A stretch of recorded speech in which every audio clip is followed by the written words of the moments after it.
You know, one of the things that got me interested in doing research with the psychedelics is because of how much overlap or similarity seemed to exist between the stories that you'd hear from experienced meditators within the Eastern meditative traditions of Hinduism and Buddhism, and those reports that you hear from people who take the psychedelic drugs.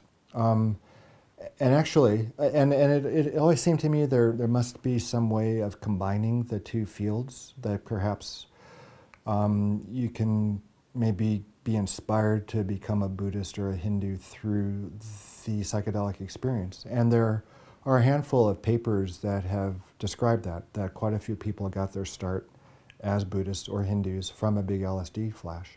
Yeah, Charlie Tart has a great paper out there on a Tibetan Buddhist group, and they all got their start with a big LSD trip.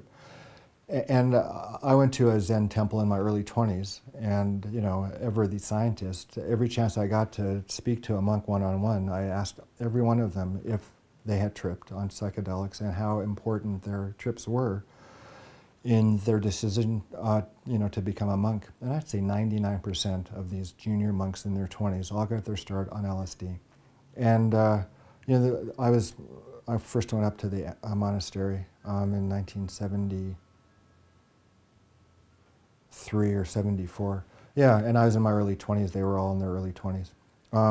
Yeah, and I told them about my interest, like I want to do psychedelic research and see what is the relationship between brain chemistry and the enlightenment experience. And they all said, far out, that's great, you know, we're all for it and we support you, and you know, we get it. And we get it, and you know, keep us posted. Yeah, and so I you know, kept them posted. And actually the questionnaire that we developed to quantify the experience on DMT, it was based on Buddhist psychological principles.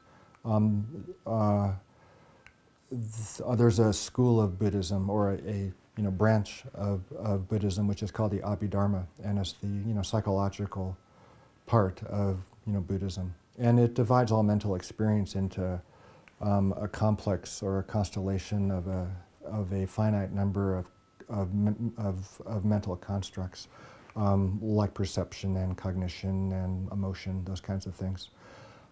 So I wanted to quantify the DMT experience, because if you don't have quantitative data for doing research, you're really not making much progress. So I developed a questionnaire that was based on principles of Abhidharma. I would kind of throw in a bunch of terms that would be subsumed under the cognition, you know, construct of Abhidharma.